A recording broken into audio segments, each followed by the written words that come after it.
Bom dia a todos que nos seguem nesta transmissão.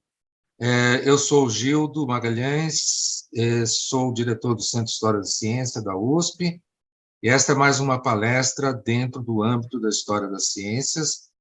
E hoje temos o prazer de contar com o professor André Assis Cor, lá da Unicamp, que fez a sua carreira inicial já como aluno e depois professor, e continuou até agora na física da Unicamp, mas que tem vários doutorados fora, na Alemanha, em Boston, enfim, é uma pessoa muito conhecida na área da física e que tem um trabalho de pesquisa bastante peculiar, porque foge do tradicional que se ensina e até se pesquisa também na física, e sobre isso que ele vai nos falar. Aproveito para agradecer a equipe de apoio do Instituto de Estudos Avançados, a Cláudia, o Jorge e suas equipes. Então, podemos dar início. Professor André. Bom dia a todos. Em primeiro lugar, queria agradecer o convite do professor Gildo Magalhães. É um prazer estar aqui com vocês. Eu vou tentar ver se aparece aqui. Então, a minha apresentação de hoje é sobre eletrodinâmica de Weber. É um tema que eu venho trabalhando há 30 anos, né, sobre ele, a eletrodinâmica que eu acredito, né, que eu trabalho com ela já há um bom tempo, e eu fiquei contente com o cartaz que foi feito de divulgação dessa palestra, que aparece um monumento de Gauss e Weber, muito bonito, que tem na cidade de Göttingen, numa praça muito arborizada, muito bonita que tem lá, que os dois trabalharam juntos por muitos anos na Universidade de Göttingen, né? Então, ficou um cartaz muito bonito, foi muito feliz a escolha do professor Gildo e da equipe aí do Instituto Cronos, né? Bom, então, é uma eletrodinâmica que é pouco conhecida, né? Normalmente, espero que todo mundo esteja vendo aí, a gente aprende o eletromagnetismo com a visão de campos, de Faraday e Maxwell, né? Então, tem as famosas 4 equações de Maxwell, né? Que é a lei de Gauss, divergente do campo elétrico, igual a densidade de carga, que não tem monopolos magnéticos, divergente do campo magnético igual a zero, a lei de indução de Faraday e a lei circuital de Ampère, com uma corrente de deslocamento introduzida pelo Maxwell. Eu coloco Ampère entre aspas, quando a gente fala dessa lei circuital, todo livro fala que é do Ampère, mas o Ampère nunca escreveu essa lei, mesmo sem a corrente de deslocamento, né? Mais para frente a gente pode falar sobre isso. E tem também a chamada força de Lorentz, carga vezes campo elétrico mais QVB, que é carga, velocidade vezes o campo magnético. Então, é isso que a gente aprende nos livros didáticos, essencialmente de universidade, no curso de engenharia e física. Mas a eletrodinâmica de Weber é um outro paradigma, que não usa conceito de campo elétrico nem de campo magnético. É o que eu vou estar falando aqui hoje. Para dar o contexto, aqui nessa transparência 3, né, tem uma foto do Weber, com a assinatura dele, Wilhelm Weber. Ele é contemporâneo de Maxwell. Ele nasceu antes do Maxwell ter nascido e faleceu depois da morte do Maxwell, né? Então, Weber nasceu em 1804, morreu em 1891, enquanto Maxwell é de 1831 a 1879, né? Os pontos principais aqui sobre a vida do Weber. Em 1833, eu não coloquei aqui, mas é quando ele inventou o primeiro telégrafo operacional que funcionou no mundo, né, junto com Gauss, ligando o Instituto de Física com o Observatório Astronômico, lá em Göttingen, onde é que eles trabalhavam. Aí, em 1846, o Weber apresentou sua lei de força, que é o que eu vou estar falando aqui hoje. 2 anos depois, ele apresentou uma energia potencial, que depende da velocidade. Em 1856, ele fez a primeira medida da constante C, que ele havia introduzido em 46, na sua lei de força. No ano seguinte, em 57, o Weber e o Kirchhoff foram os primeiros a obter a equação de onda para o eletromagnetismo, antes do Maxwell, e depois ele ainda desenvolveu um modelo planetário para o átomo, que não é conhecido, mas isso na década de 70 e 80. Então, ele foi, a maior parte da vida dele, professor de física na Universidade de Göttingen, trabalhando em colaboração com Gauss, principalmente na área de eletromagnetismo. Bom, como é que surgiu essa eletrodinâmica de Weber e qual é que é a base dela? Em 1846, quando Weber apresentou a sua lei, ele conhecia a força de Coulomb, que é análoga à lei de Newton da gravitação, só que para cargas, Q1, Q2 sobre R ao quadrado. A lei de Coulomb, o Coulomb apresentou suas medidas em 1785, e é uma força central. O Weber conhecia também uma força de Ampère entre elementos de corrente, que é do tipo da Coulomb, só que é I1 e 2 sobre R ao quadrado. Mas depende também de 3 ângulos, o ângulo entre os 2 elementos de corrente que estão interagindo e o ângulo entre cada elemento de corrente e a reta que os une. E ele conhecia a lei de indução de Faraday, que se você varia a corrente no circuito primário, você induz uma corrente no circuito secundário. E aí, naquela época, ninguém sabia o que era uma corrente elétrica. Para muitos era um fluido que não tinha nada a ver com eletricidade, etc. Mas aí o Weber, na época, fez uma suposição que hoje parece óbvia, mas que na época não era, de que corrente é carga em movimento. Então, essencialmente, o IDL seria o carga vezes a velocidade. Se esse é o caso, e se eu quero unificar essas 3 leis, então, em Coulomb não tem nada de velocidade. Já na força de Ampère aparece I1 e 2. Se corrente é carga em movimento, e aí se eu quero unificar as 2 leis, eu tenho que introduzir um termo de V1, V2 em Coulomb. E se corrente é carga em movimento, a lei de Faraday, microscopicamente falando, se você varia a corrente no primário, ou seja, se você acelera cargas no circuito primário, você vai gerar uma força no circuito secundário que depende dessa aceleração, dI, dt. Então, aí o Weber falou, então vou precisar acrescentar na força de Coulomb um termo de V1, V2 para me dar a força de Ampère e um termo de aceleração para me dar a lei de indução de Faraday. Então, aí, agora na transparência 5, vem a famosa força de Weber, que é a base de toda a sua eletrodinâmica. Então, ela é uma força do tipo Coulomb, Q1, Q2 sobre R ao quadrado, ela é central, mas tem também um termo de velocidade, que é o dr dt ao quadrado, R ponto ao quadrado. E tem um terceiro termo que depende da aceleração, é o R dois pontos, que é a derivada segunda da distância entre as cargas, pelo t ao quadrado. E aparecia uma constante. No Sistema Internacional de Unidades, que nem existia na época, seria o nosso 1 sobre raiz quadrada de μ0 ε0. É o Weber que introduziu essa constante, que não tem nada a ver com a óptica, ela é puramente eletromagnética. Na época, ninguém, nem o Weber, nem ninguém sabia o valor dessa constante, não tinha nem ideia da ordem de grandeza dela.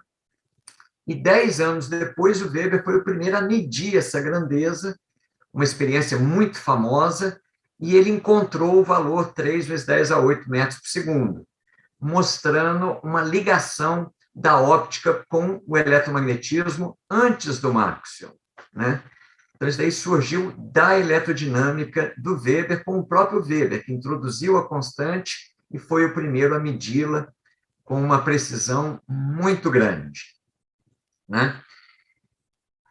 Quais são as propriedades dessa força de Weber? Se eu voltar aqui, ó, se o R ponto e o R2 pontos forem para zero, a gente volta para Coulomb. Então, no caso estático, quando não tem velocidade nem aceleração entre as cargas, a gente volta à força de Coulomb e, portanto, a lei de Gauss, uma das equações de Maxwell. A força de Weber satisfaz o princípio de ação e reação. Só por isso significa que ela vai ser compatível com conservação de momento linear. Além disso, a força de Weber é uma força central, que está ao longo da reta que une as cargas que estão interagindo. Logo, tem também conservação de momento angular. Só que a força de Weber depende da velocidade da aceleração. E aí, 2 anos depois, o Weber mostrou que essa força podia ser deduzida de uma energia potencial generalizada, que é a energia coulombiana, que é 1Q2 sobre R, mas tem um termo de velocidade. E aí ele mostrou que ela satisfaz a conservação da energia potencial mais a cinética de um conjunto de cargas interagindo pela força de Weber, elas satisfazem a conservação da energia. Então, todos os princípios de conservação estão satisfeitos com a eletrodinâmica de Weber. Além disso, o Weber introduziu o termo de velocidade de aceleração para deduzir não só a eletrostática, mas também a lei de indução de Faraday e a lei de Ampère. E aí, as leis de Faraday e de Ampère são deduzíveis a partir da eletrodinâmica de Weber. Eu não vou entrar em detalhes aqui, mas quem quiser ver, o próprio Maxwell, no livro dele, Tratar de Eletricidade e Eletrodinâmica, são 2 volumes, o último capítulo do volume 2 é dedicado à eletrodinâmica de Weber. E lá, em poucas páginas, o Maxwell mostra que a lei de Faraday, por exemplo, pode ser deduzida da eletrodinâmica de Weber, como Weber já havia mostrado em 1846, e também a de Faraday. E, em particular, aquilo que mais me atraiu quando eu descobri Weber é que ela é completamente relacional, ou seja, ela só depende da distância entre as cargas que estão interagindo, a velocidade entre as cargas e a aceleração entre elas. Portanto, ela tem o mesmo valor para todo observador e em todo sistema de referência. Ela depende apenas de grandezas intrínsecas aos corpos que estão interagindo, das relações entre as cargas. Então, isso daí para mim é muito importante, porque na força de Lorentz, aquele QV do QVB, não é velocidade entre as cargas, é velocidade da carga em relação ao observador. Isso, para mim, sempre foi muito estranho, eu nunca aceitei isso. Aí, quando eu descobri Weber, fez mais sentido para mim, porque a velocidade que aparece é a velocidade entre as cargas que estão interagindo, não em relação ao observador. Isso é que me fez trabalhar com ela, né? Bom, como eu falei, a partir da força de Weber, ele já conhecia, né, a força de Ampère entre elementos de corrente. Então, aqui na transparência 8, na parte de cima, eu estou apresentando a força de Ampère entre 2 elementos de corrente. Então, ela é uma força do tipo newtoniano, né, da gravitação de Newton ou de Coulomb, só que em vez de M1, M2 ou Q1, Q2, aparece I1, I2 sobre R ao quadrado. Então, se eu tenho 2 elementos de corrente, a força entre eles, de acordo com Ampère, ela é proporcional ao produto das intensidades de corrente e cai com a distância ao quadrado. Ela é central, como vocês podem ver aí, os 2 termos que tem na equação de cima, o R chapéu, né? Então a força aponta ao longo da reta que une os 2 elementos, qualquer que seja a orientação entre eles, mas depende também do ângulo entre DL1 e DL2, assim como do ângulo entre DL1 e a reta que os une, e o ângulo entre DL2 e a reta que os une. Essa força de Ampère, ela não aparece mais nos livros didáticos, ela foi apagada, ela sumiu dos livros didáticos. A única que aparece nos livros didáticos de engenharia, de física, é a chamada força de Grassmann, às vezes chamada de Biot-Savart, e que ela pode ser deduzida a partir da força de Lorentz. É análogo ao QVB do Lorentz, só que agora é IDL, produto vetorial B.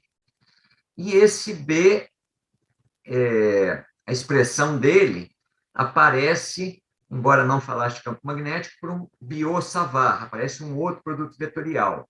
Então, na equação de baixo, que é a que aparece nos livros didáticos, tem dois produtos vetoriais ali. Se a gente abre aquilo lá, a gente vai cair numa força que é do tipo da de Ampère, I1 e 2 sobre R ao quadrado.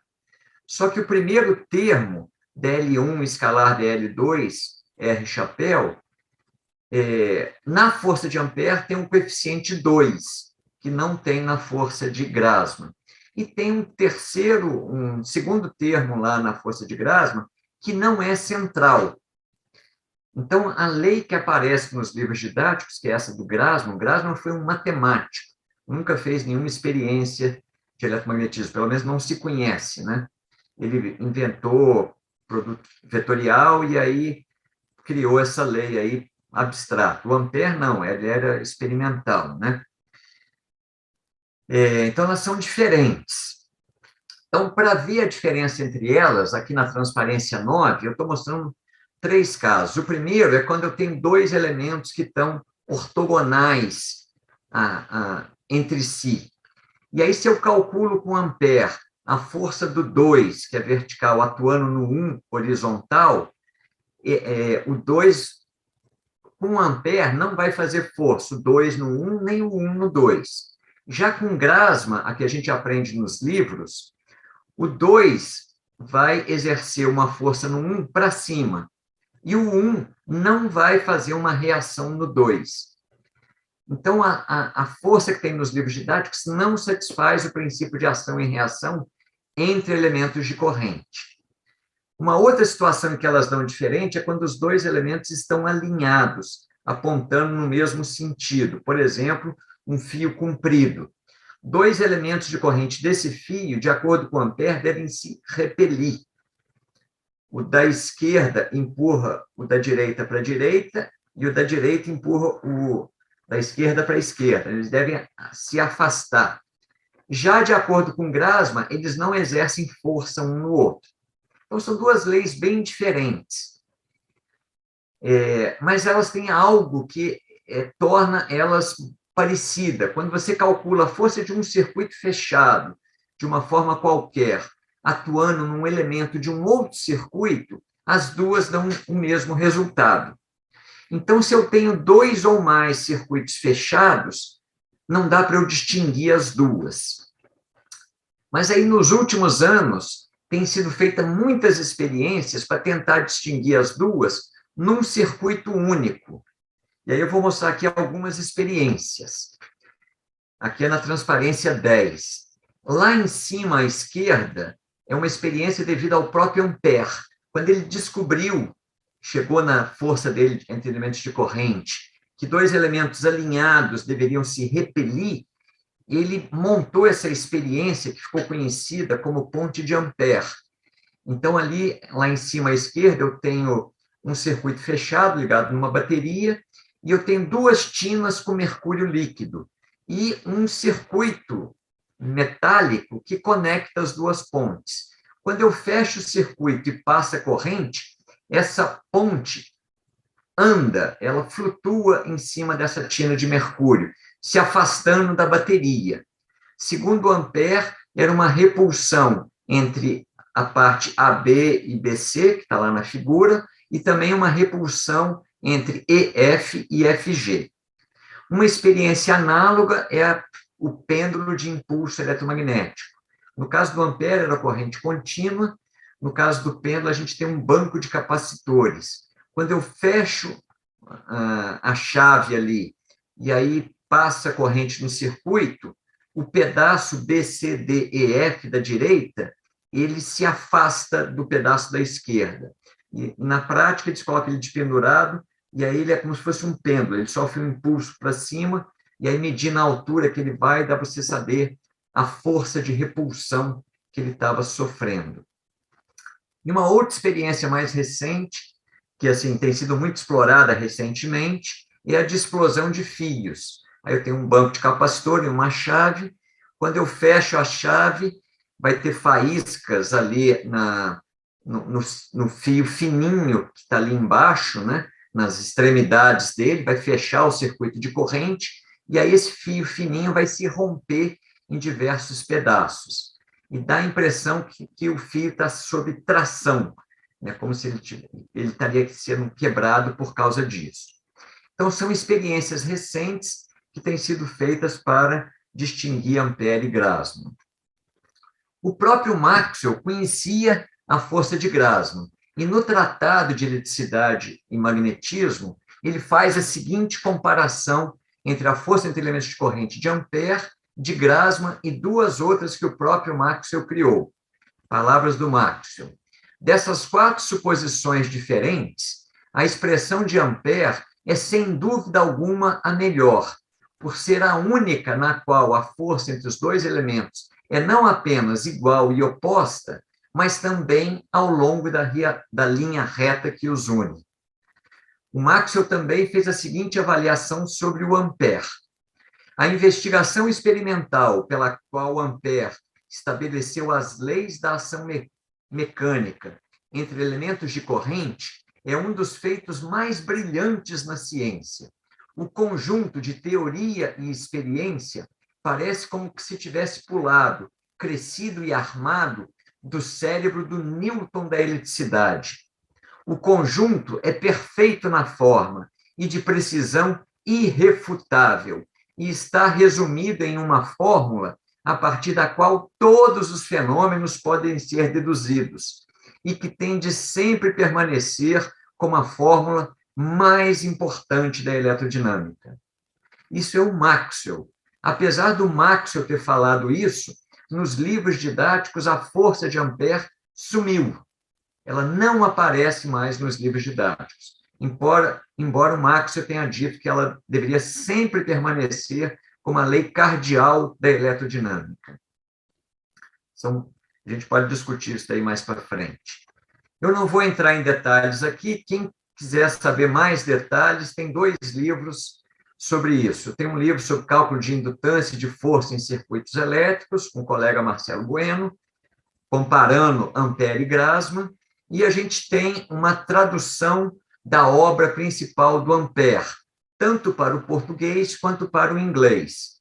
A capa que está aqui é um livro junto com o João Paulo Chaib, um colega, professor do Cefet, e a capa que está aqui é a tradução para o inglês. O Ampère nunca tinha sido traduzido nem para o inglês, até poucos anos atrás. E aí, primeiro a gente publicou a tradução para o português em 2009 e em 2015 para o inglês. Então, agora o Ampère, a obra dele, já está finalmente, as pessoas podem ler o original dele, tanto em francês quanto em português e inglês, completo. A versão em inglês está disponível na minha homepage. Tá? Então, agora eu vou falar de um outro assunto,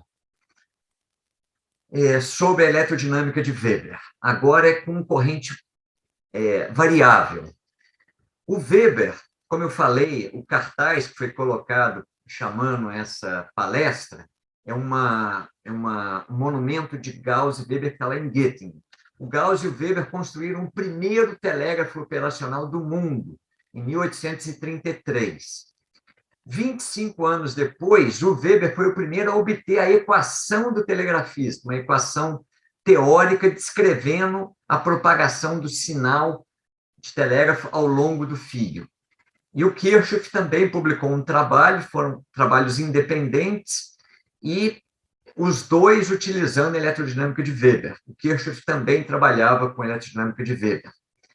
E aí eles essencialmente pegaram a lei de Ohm, né? V igual a RI, né? Ou densidade de corrente igual a G vezes o campo elétrico, mas aí introduziram não apenas o campo elétrico usual, mas também a variação do potencial vetor magnético, né? Só que aí usando aquilo que vem da lei de Weber, e usaram a conservação de cargas. Com isso, o Weber e o Kirchhoff publicaram trabalhos deduzindo pela primeira vez na física a equação completa do telegrafista, que é a equação que está na parte de baixo aqui da transparência 13, que ela é a equação de onda do lado esquerdo, derivada segunda em relação ao comprimento, menos 1 sobre C2, derivada segunda em relação ao tempo, igual a um termo que depende da resistência do fio e que cai com derivada primeira em relação ao tempo. Essa equação seria para a corrente, para a densidade de carga, para o potencial escalar ou para o potencial vetor, né? Então, isso foi a primeira vez que foi deduzido na física. E nos livros didáticos, nada disso aparece. Nos livros didáticos, só aparece a famosa corrente de deslocamento de Maxwell.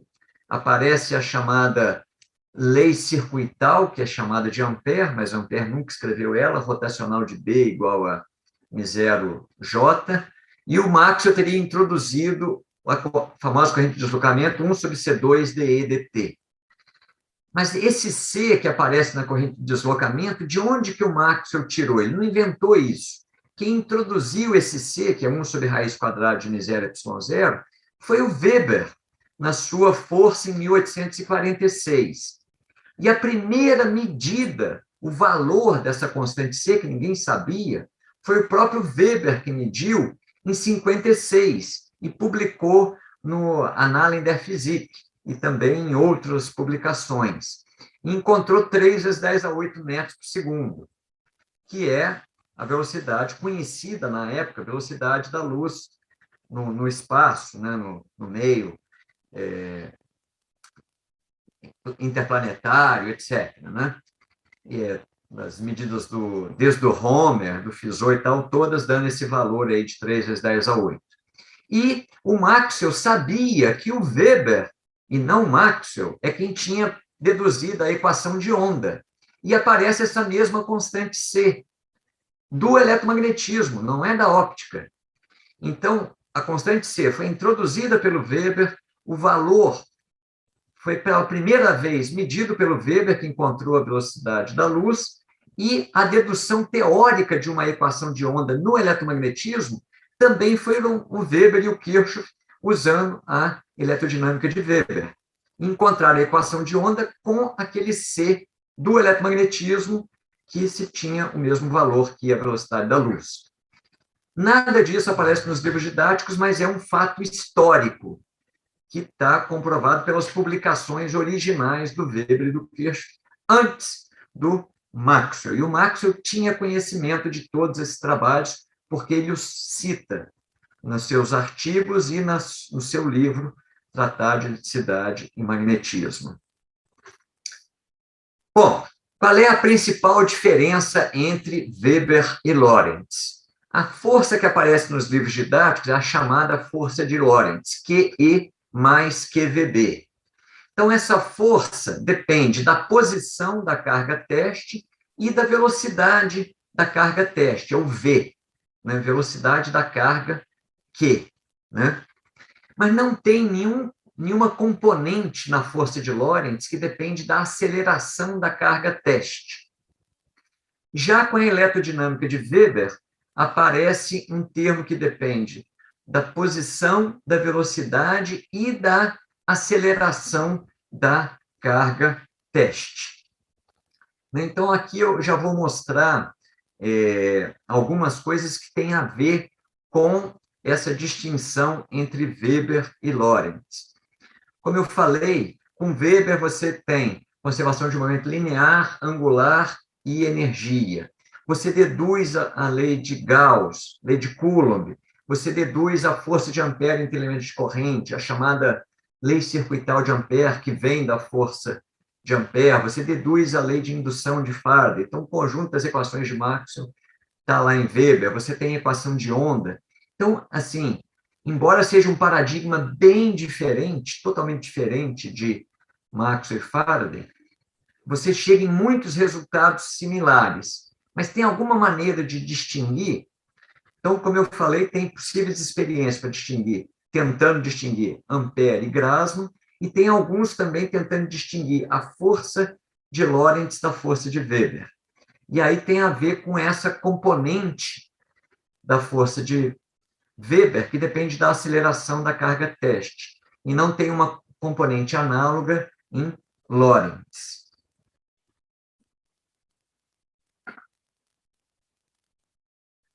Então, eu vou mostrar aqui, aqui é só mostrando que para o Weber, a força dele depende de R1, R2, V1, V2, A1, A2, a força entre as duas cargas, Q1 e Q2, depende da velocidade das duas e da aceleração das duas.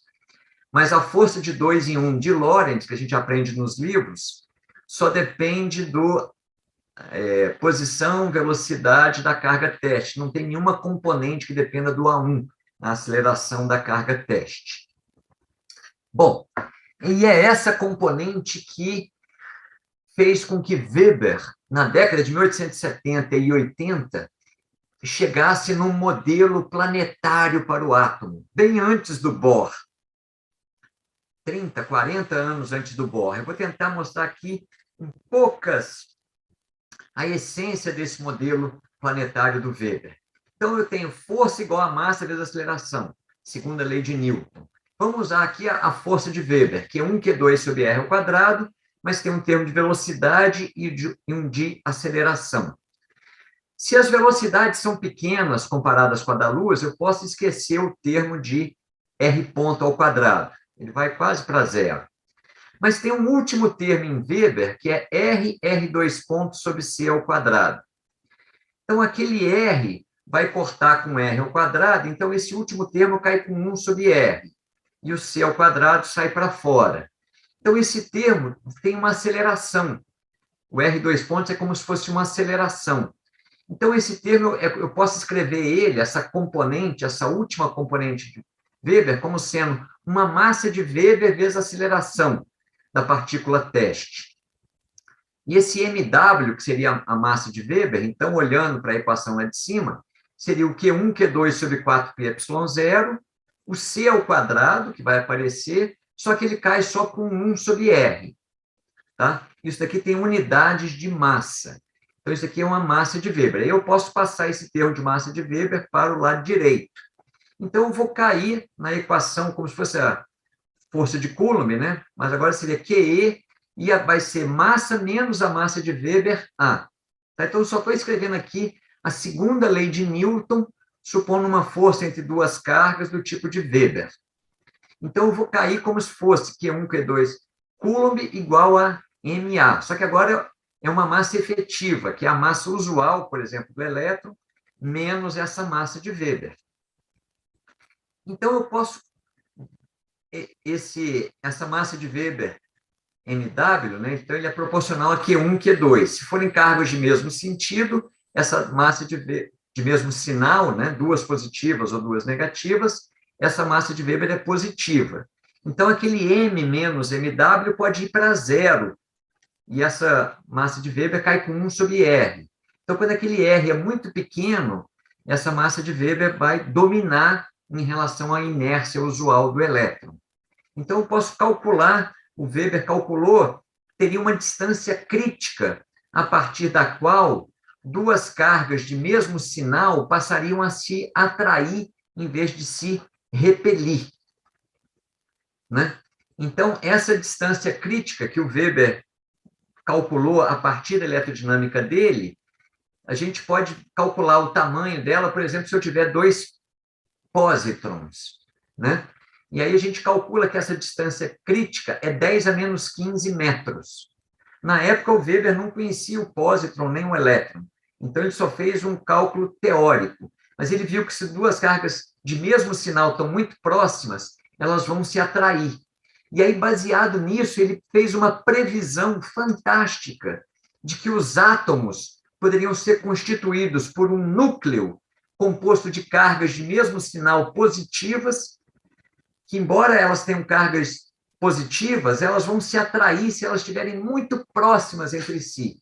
E, ao redor desse núcleo, eu teria cargas negativas descrevendo órbitas elípticas. Então, ele previu um modelo planetário para o átomo, no qual o núcleo ia ficar estável por forças de Weber. E aí é um modelo fantástico, e ele tem 3 propriedades notáveis do modelo planetário de Weber. Eu vou ler aqui na transparência 18. A previsão de Weber, feita na década de 1870, 1880, foi feita antes da descoberta do elétron, em 1897, da série espectral de Balmer, das linhas espectrais, né, que é de 1897, das experiências do espalhamento de Rutherford, aquelas da folha de ouro, né, de 1911. Já o modelo de Bohr, que é de 1913, ele foi inventado para ser compatível com os dados experimentais. Ele é ad hoc, né, foi feito para isso. O do Weber não, foi uma previsão antes desses dados experimentais. Além disso, segundo ponto, o Weber apresentou uma fórmula algébrica para sua distância crítica, a partir da qual 2 cargas de mesmo sinal se atraem. Mas ele não tinha como calcular o valor, pois ele não conhecia nem os elétrons de 1897, nem os pósitrons de 1932. Mas se a gente pegar hoje em dia, na fórmula do Weber, e calcular, no caso de 2 pósitrons, por exemplo, que aquele raio característico do Weber depende da massa e da carga das partículas. Se eu colocar lá a massa do pósitron e a carga do pósitron, aí eu vou calcular qual é essa distância pela qual eles vão começar a se atrair. E dá 10 a menos 15 metros, que é o tamanho conhecido dos núcleos atômicos. Então, para mim, André, isso não é uma coincidência. Isto é a explicação, a base da explicação da estabilidade dos núcleos. E não só da base, mas dá uma justificativa para o tamanho. Porque de que tem 10 a menos 15 metros, e não 10 a menos 38, ou 10 a menos qualquer outra coisa, né? Na física atual, para explicar, é necessário postular forças nucleares para estabilizar o núcleo eletrizado positivamente contra as forças repulsivas de Coulomb. Já o modelo de Weber é uma unificação do eletromagnetismo com a física nuclear, pois o núcleo é mantido estável por forças puramente eletrodinâmicas. Então, isso, para mim, é fantástico. O modelo só tem que voltar a ser explorado para a gente tirar mais resultados dele com o nosso conhecimento dos últimos 100 anos de física nuclear, que o Weber não tinha. Mas, para mim, a essência da física nuclear está na eletrodinâmica de Weber. Quem tiver mais interesse, a gente tem um livro, o Modelo Planetário de Weber para o Átomo, que está disponível em PDF lá na minha homepage. Bom, voltando aqui à distinção entre Weber e Lorentz. Eu posso tentar fazer um teste experimental da eletrodinâmica de Weber. Suponha que eu tenho uma carga pontual que está se deslocando dentro de uma casca esférica uniformemente eletrizada. De acordo com força de Lorentz, QE mais QVB, essa casca esférica não gera campo elétrico nem campo magnético dentro dela. Então, ela não vai atuar na força interna.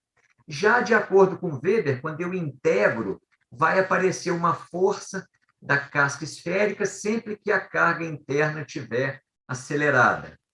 Se eu carregar em particular com 1,5 milhão de volts, que a gente obtém isso daí nos Van der Graafs da vida, então, vai dar uma força que você pode medir, porque essa massa de Weber vai ser da ordem de grandeza da massa do elétron. Tá? Então, é possível medir isso. Aqui eu vou dar um exemplo fictício, como é que isso poderia ser feito. Então, suponha que eu tenho uma carga que está presa a uma mola.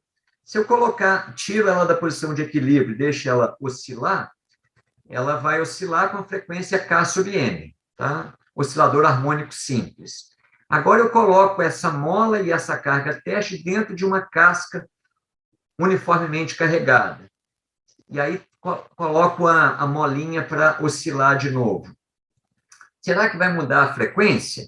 De acordo com o Lorentz, a casca esférica não exerce força dentro. Então, não vai alterar em nada. A frequência vai continuar a mesma, de acordo com a força de Lorentz.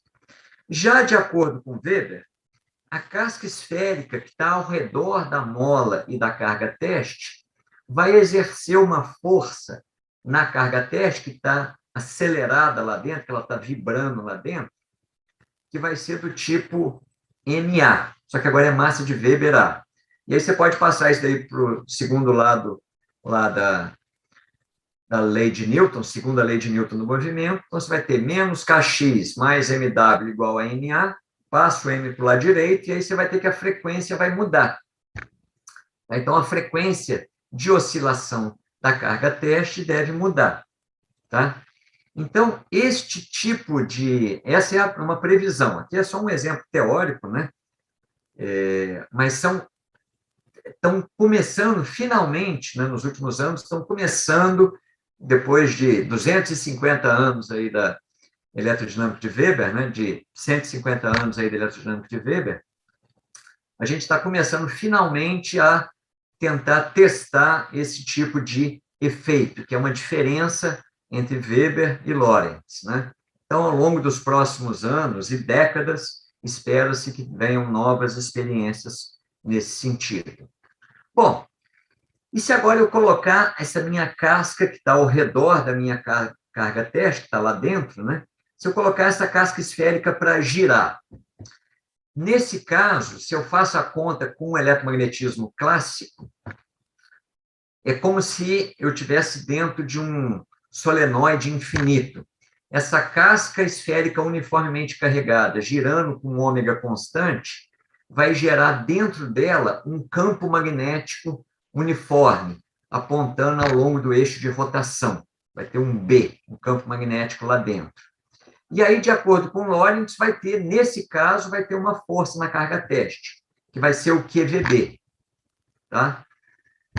E aí, esse B, ele depende do ômega da casca, da quantidade de carga que está nela, e cai com 1 sobre o raio dessa casca. E aí, se eu calculo com o Weber, nesse caso, se eu faço a conta com a força de Weber, aqui eu só estou mostrando o resultado nessa transparência 22, né? Então, vão ter 3 componentes. Vai ter o termo que eu falei na transparência anterior, que é o MWA, se a carga teste estiver acelerada lá dentro. Vai ter um termo ômega, vetor R, onde esse ômega maiúsculo aqui é o ômega da casca esférica. E vai ter um termo 2V vetor ômega. Esse último componente aqui, e lá na frente, né, o coeficiente constante é μ0, Qzinho, Q da casca, sobre 12π R, onde esse R maiúsculo é o raio da casca. E aí, o último componente de Weber lá vai ter um 2 sobre 12. Então, se eu corto aquele 2, vai dar 1/6, que dá igualzinho a componente de Lorentz, o QVB. Então, o Weber também tem o QVB do Lorentz. Né? Aqui é só um exemplo mostrando que dá a mesma coisa. E esse QVB, no caso aqui, né, seria a componente de Coriolis. Né? Só que Weber vão ter outras 2 componentes que Lorentz não tem. E a gente não sabe experimentalmente se elas existem ou não. E aqui que é o interessante de tentar ir para o laboratório verificar se essas 2 componentes que a eletrodinâmica prevê, se elas existem ou não. Tá? A última componente é igual para Weber e Lorentz. As 2 primeiras que Weber prevê não tem uma previsão análoga com Lorentz. E para quem já estuda física, está acostumado nos livros de mecânica, o Simon, o Marion, uma mecânica do 3º ano dos cursos de física e engenharia, vai reconhecer na parte de baixo dessa transparência 22, aquele A, ômega, vetor R e o 2V vetor ômega, aquilo são as forças chamadas de inerciais da mecânica. Você tem a força de Coriolis, que é o 2V ômega, deduzida por esse francês, o Coriolis, e tem a centrífuga, ômega, vetor R.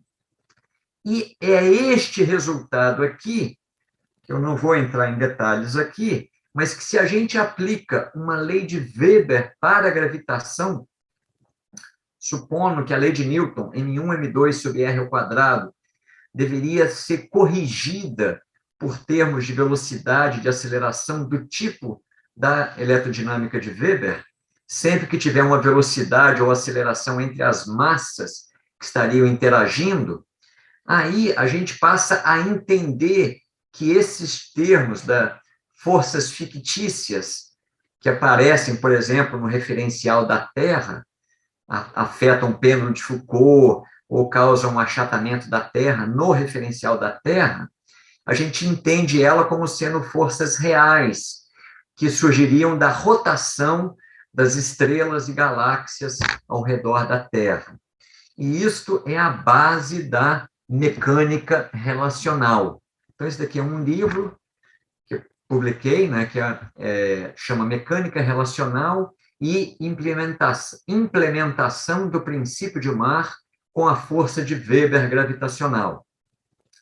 Então, o princípio de Mach é a ideia do físico austríaco Ernst Mach de que a inércia de qualquer corpo, sua massa inercial e tal, ou as chamadas forças inerciais, elas surgem de uma interação do corpo teste, corpo qualquer, com o universo distante, com as estrelas e tudo mais. Hoje em dia, o Mar não conhecia, mas a gente poderia falar das galáxias também. Então, se vocês aqui no estudo de estudos avançados tiverem interesse, numa outra oportunidade, a gente poderia estar conversando, dando uma palestra sobre mecânica relacional. Mas, de qualquer forma, o livro está disponível lá na minha homepage e ele é essencialmente baseado numa aplicação da força de Weber para a gravitação. Então, é um resultado muito interessante.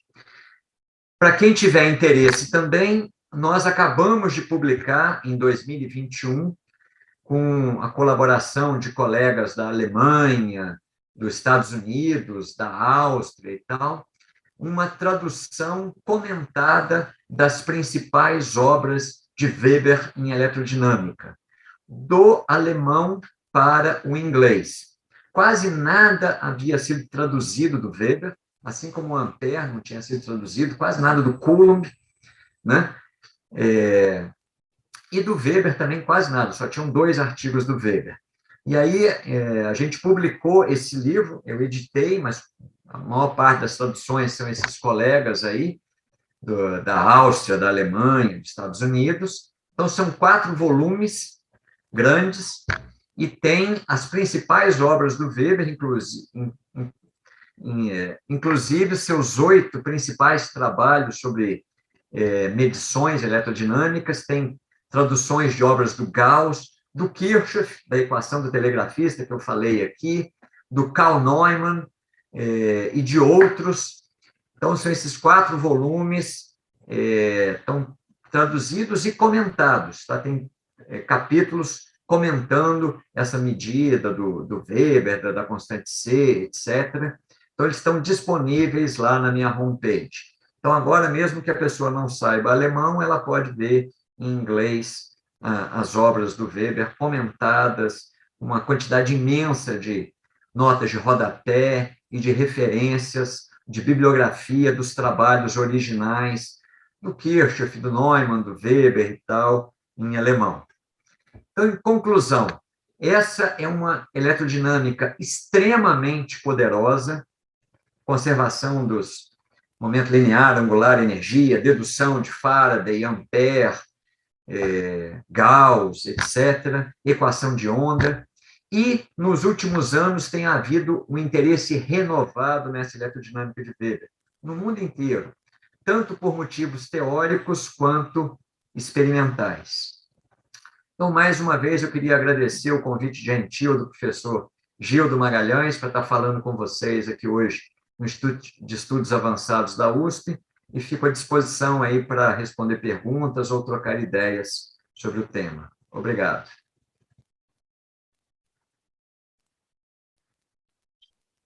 Muito obrigado, professor André. Parabéns pelo seu trabalho, não só na física propriamente dito, mas por esse esforço enorme para fazer as traduções que há muito tempo já deveriam estar ocorrendo. E vamos passar agora para as perguntas. Eu vi que tem uma pergunta que chegou do Júlio Stern. É possível obter um efeito de quantização no modelo atômico de Weber? É uma ótima pergunta. E eu posso citar aqui, por exemplo, um trabalho do Paul Wesley. Por exemplo, quando a gente obtém os níveis de energia do hidrogênio, a gente aplica a energia potencial de Coulomb. Esse Paul Wesley falou, por que eu não aplico na equação de Schrödinger a energia potencial de Weber, que é do tipo coulombiano, que é 1Q2 sobre R, mas depende também da velocidade entre as cargas que estão interagindo. E quando o Paul Wesley fez isso, ele publicou esse artigo, se eu não me engano, foi em 1987 ou 91, uma coisa assim, ele obteve a estrutura fina do átomo de hidrogênio. Então, é um resultado extremamente interessante. E aquilo que eu falei, professor Gildo, a eletrodinâmica de Weber, ela era muito poderosa no século XIX, muito conhecida, o Gauss e outros, o Kirchhoff trabalhando com ela e tudo mais, mas ela foi totalmente esquecida durante todo o século XX. Então, o próprio modelo planetário do Weber, ele não foi desenvolvido para outras situações. Então, toda essa parte da mecânica quântica, por exemplo, está em aberto. Então, é para ser explorada. Então, os físicos, engenheiros, hoje, com ferramentas computacionais e experimentais, têm uma riqueza muito grande que eles podem explorar da eletrodinâmica de Weber com um ferramental moderno e trazê-lo de novo para a fronteira da ciência. Mas, então, eu acredito que outros resultados de quantização possam vir também da eletrodinâmica de Weber. Ela só precisa ser explorada mais nesse novo contexto, né? Mas é uma ótima pergunta. Certo. Eu também tenho uma pergunta, professor André. Quais são as possíveis consequências de se usar a teoria do Weber para a teoria da relatividade? É uma boa colocação também. Isso entra um pouco mais na área da mecânica relacional, né? Mas, por exemplo, é um resultado até muito interessante que, se a gente aplica a força de Newton da gravitação no movimento planetário, a gente obtém as elipses, hipérboles e parábolas. O Newton mostrou isso. E foi mostrado pelo Weber e por outros na época dele, Tisserand. O Tisserand foi um astrônomo francês, é um dos que aparece também uma tradução, é o único que está traduzido nessas 4 volumes aí da tradução das obras do Weber. Tem também, foi bom você ter comentado isso, professor Gildo, porque tem uma tradução lá também, nesse caso é do francês para o inglês, de um artigo muito interessante do Tisserand, onde ele aplica a força de Weber na gravitação para o movimento planetário. E aí o Tisserand mostra que vai dar precessão do periélio com a força do Weber. Então, é algo extremamente interessante que abre toda uma linha de investigação dentro da astronomia e da astrofísica, que é utilizar a energia potencial ou a força de Weber na gravitação. Então, por exemplo, o Tisserand já mostrou, ainda no século XIX ainda, que se você utilizar uma força, você tem precessão do periélio. E aí é algo muito interessante, porque aí você pode, inclusive, fitar, usar o valor conhecido da precessão do periélio do Mercúrio, dos outros planetas, para ver se a constante que você vai ter, por exemplo, 1 sobre C ao quadrado lá do Weber, se vai ser o mesmo na gravitação ou não. você pode explorar isso daí. Então, esse é apenas um exemplo, né?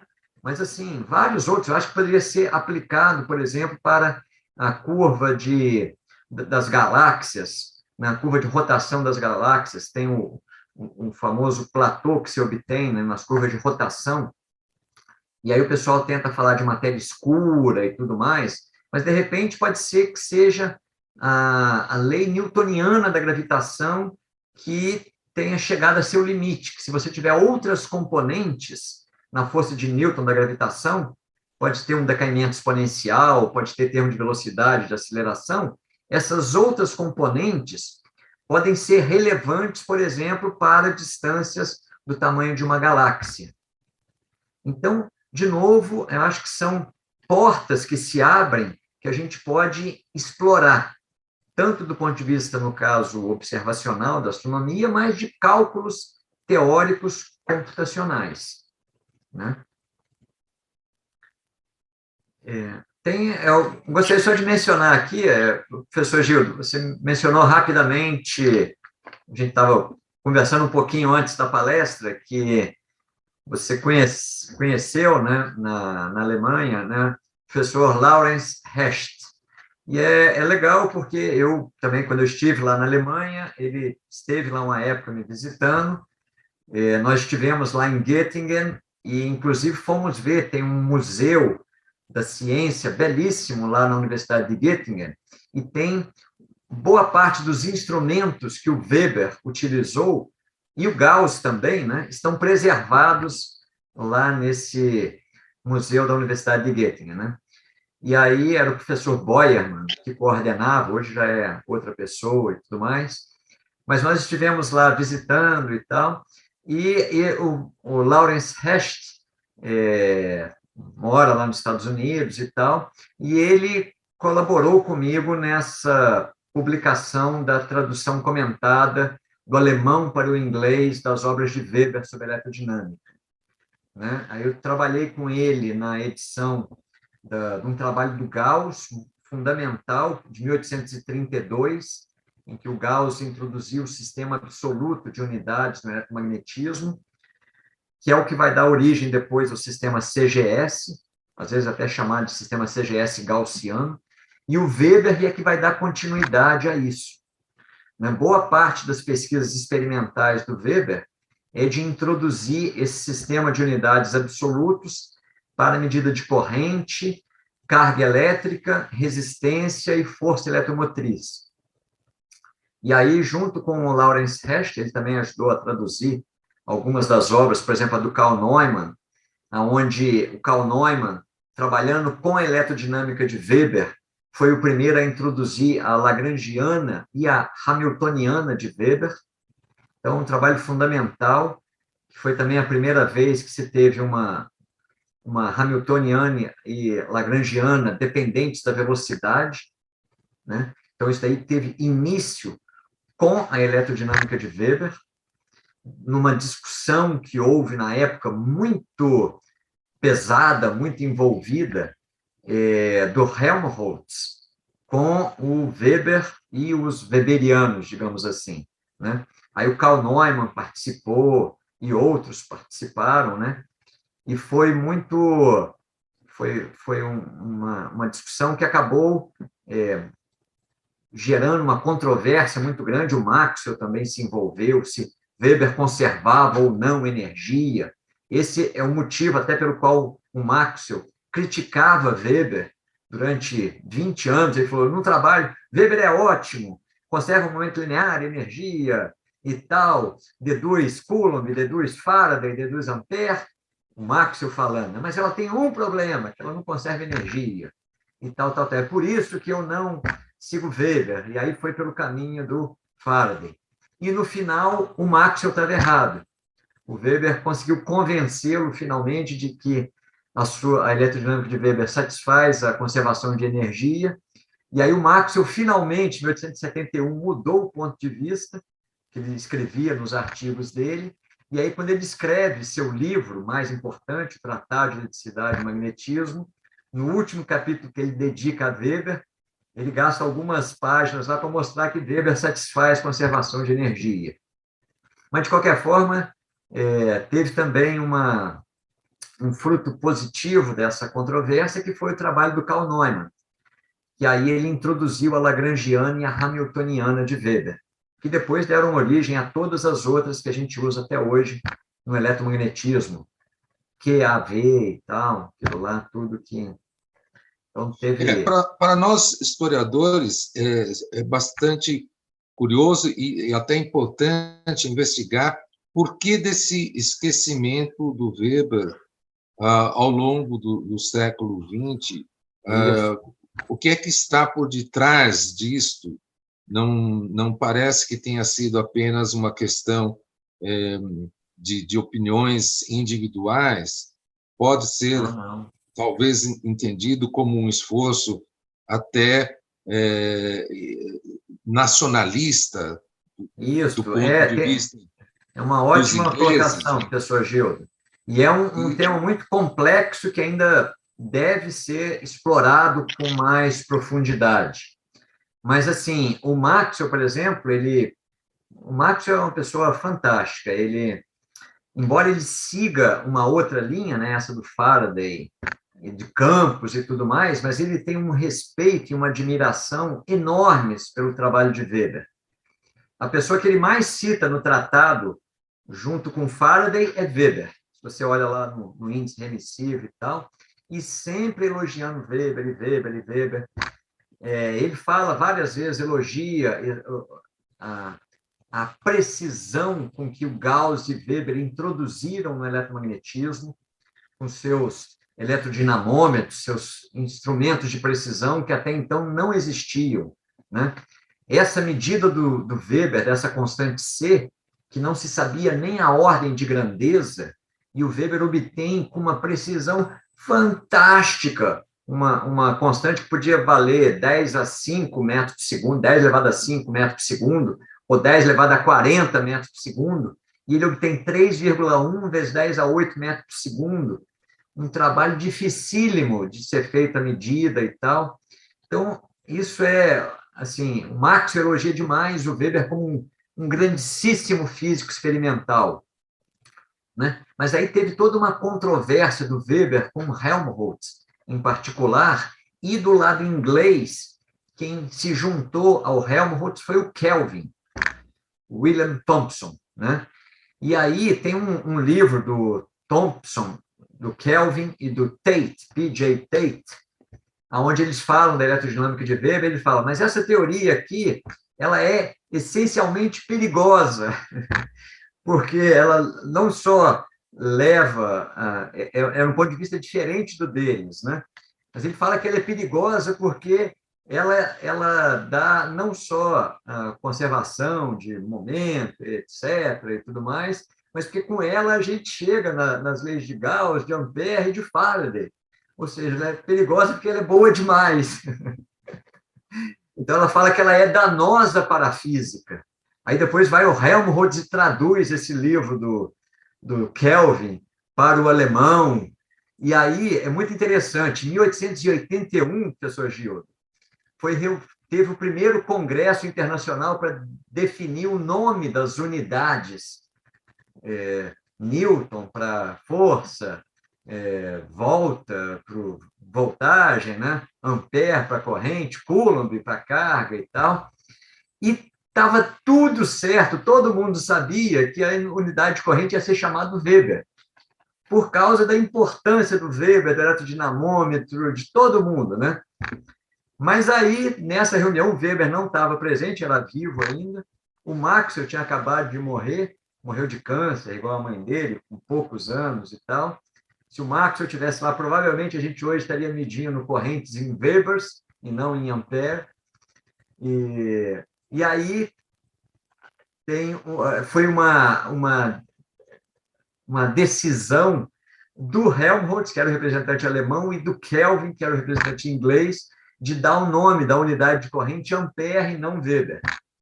E é engraçado porque tem uma coletânea dos anais dessa conferência, né, e tal, e eu esqueci o nome do francês lá que organizou, ela foi em Paris, essa conferência. Então, imagina, um alemão em Paris sugerindo que o nome da unidade de corrente seja de um francês. Então, foi obviamente adotado, ainda mais porque o Kelvin. Mas aí, nessa coletânea desse francês, esqueci o nome dele, uma hora ele descreve um café que teve, acho que no dia anterior em que ia ser decidido. E aí esse francês foi lá e estava o Helmholtz e o Kelvin tomando um café, e aí ele vê um pedaço de papel lá dizendo assim, unidade de corrente, riscado o nome do Weber e colocado do Ampère. Então, foi algo consciente, igual você está falando aí, professor Gil, para desaparecer, e desapareceu rapidamente. Sumiu da eletrodinâmica. A própria Ampère, o Ampère, olha que coisa maluca isso. Todo livro chama Lei Circuital de Ampère igual a integral de BDL igual a μ0I. Sem a corrente de deslocamento. Ele fala, essa é a lei de Ampère. Depois, o Ampère introduziu a corrente de deslocamento, o Maxwell introduziu a corrente de deslocamento, chegou na equação de onda, etc, etc. Mas o Ampère teria escrito integral de BDL igual a μ0I. Ele jamais escreveu isso, professor Gildo. Quem chegou nessa equação sem a corrente de deslocamento foi o próprio Maxwell. E depois o Maxwell corrigiu a si mesmo. Não só isso, o Ampère, na obra dele, ele luta especificamente contra a ideia de que se você tem a corrente num fio, que você vai ter algo circulando ao redor do fio. Ele luta explicitamente contra isso. Quem defendia essa ideia era o Ørsted e o Faraday. E o Ampère vai contra. Ele começa e termina o livro dele defendendo força central ao longo da reta que os une. Então, é uma deturpação que está em todo livro de ensino médio, de ensino universitário, de engenharia, de física, de chamar a lei circuital de Ampère. Ele jamais trabalhou com o conceito de campo magnético. Então, ele não poderia escrever integral de BDL igual a μ0, porque ele era contra isso. E ele defende contrário à ideia de alguma coisa estar circulando ao redor de um fio com corrente. Mas também o próprio Ampère nunca foi traduzido.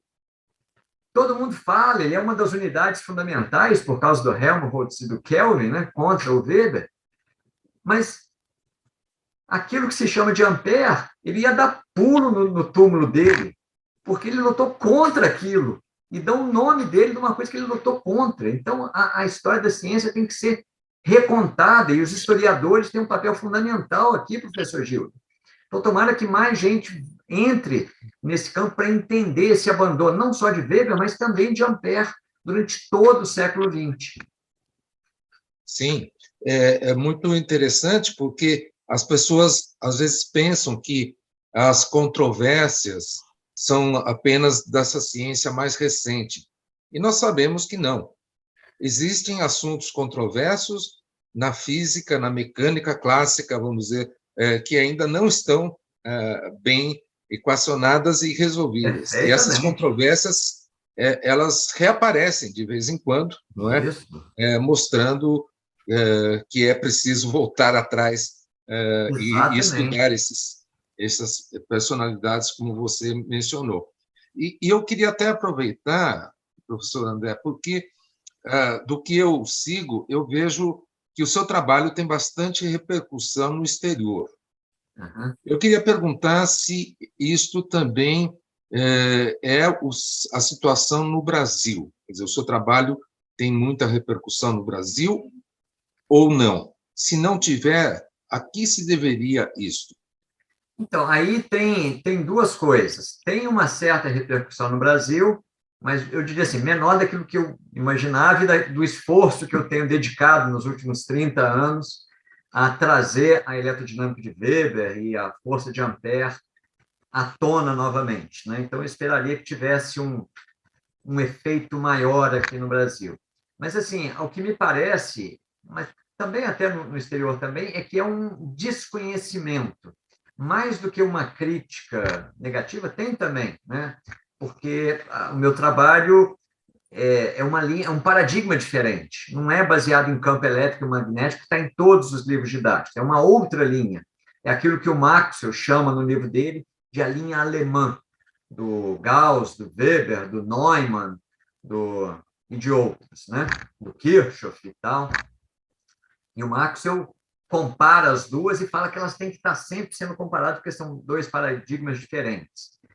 Mas é uma linha que é diferente, então ela foi abandonada, então a maior parte, tanto dos colegas, dos professores, eles não conhecem, então é mais desconhecimento do que uma crítica.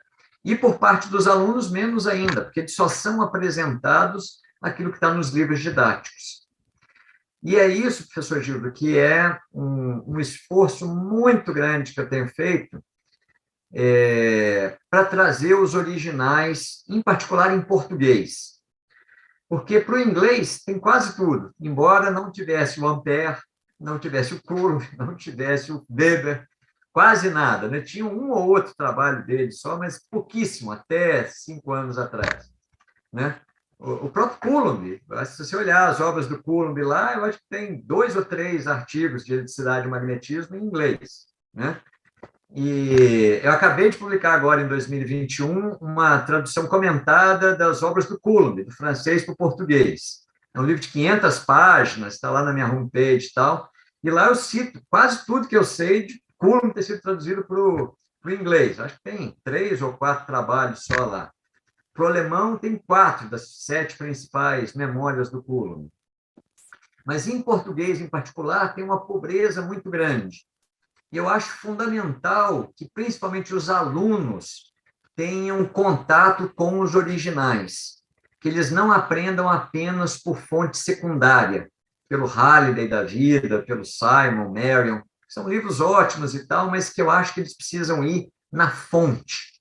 Como você falou, professor Gildo, essas controvérsias, o Ampère, por exemplo, brigava com o Ørsted, brigava com o Biot e o Savart, brigava com o Faraday, brigava com vários outros. E essas controvérsias estão aí até hoje. Essas experiências que eu mostrei aqui, de algumas da ponte de Ampère, até hoje está sendo explorada experimentalmente e teoricamente. Eu trabalhei 1 ano lá em Boston, nos Estados Unidos, com o Peter Granot, faleceu há pouco tempo, mas o filho dele ainda está vivo, trabalhando ainda com Ampère, o Neil Granot, sobre a força de Ampère e a controvérsia com o Grassmann. Mas voltando, então eu acho que nós, assim, que temos interesse em história da ciência, assim, eu, pelo menos, tento fazer um esforço muito grande, então eu já fiz traduções do Coulomb, das obras do Coulomb, do Ampère, agora do Weber do alemão para o inglês, né, junto com esses colegas. Mas já tem tradução do Volta, de alguns artigos do Maxwell para o português, né? Então, o Ampère, olhem lá, gente, está publicado pela editora da Unicamp, um livro grande, assim, tem uma tradução, são também, sei lá, 500, metade é discutindo o caminho para o Ampère chegar nessa força entre elementos de corrente, que o Maxwell chamou, que tinha que sempre permanecer a mais importante da eletrodinâmica, mas que sumiu, e sumiu totalmente. Professor Gildo, se algum historiador quisesse fazer um trabalho sobre o desaparecimento da força de Ampère, seria muito interessante.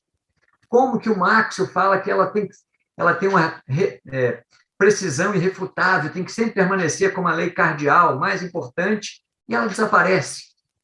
Por quê? Porque você não consegue deduzir a força de Ampère com a força de Lorentz. E como a relatividade do Einstein é baseado não só nas equações de Maxwell, mas na força de Lorentz, tudo aquilo que não tem a ver com Lorentz desaparece, às vezes conscientemente, para evitar com que os alunos questionem. Mas é uma perda muito grande, porque aquilo que o Maxwell elogiava tanto, chamou o Ampère de um Newton da eletricidade, a força dele, que é uma força central, belíssima, sumiu por mais de 100 anos, e só apresenta uma outra, e nem fala da existência do Ampère, nem fala das experiências que estão tentando ver qual está certa, se é uma ou se é outra. E isso, assim, é uma perda no ensino muito grande, não só para a formação dos alunos, mas em respeito ao Ampère. Aquilo que se chama de lei de Ampère, lei circuital de Ampère, era aquilo que ele lutava contra, e aquilo que ele defendeu desaparece. Então, assim, até em respeito ao grande Ampère, né, tinha que ser apresentado a lei dele, que é aquilo que ele lutou com unhas e garras e tal, contra o Faraday, contra o Biot, contra o Savart e tal, para isso. Então, nós, assim, que temos interesse em história da ciência, temos um papel muito grande ainda pela frente, além das traduções, de fazer esse conhecimento chegar aos estudantes. Por isso que eu incentivo. Essa é a nossa luta na história da ciência. Isso, para que ela não fique só como coisa do passado, porque ela está no presente e pode ser o nosso guia para o futuro. Porque se a gente mudar o paradigma, isso vai ter consequências imensas para o futuro também. Com certeza. Nós temos aqui uma observação do Walter Miranda, que é um artista plástico. Eu fico contente que ele tenha seguido, e ele faz a seguinte pergunta: se seus trabalhos teriam alguma correlação com a força forte, que é uma das 4 forças fundamentais. É o nome? Como é que é? É o Walter Miranda. Walter, uma ótima pergunta.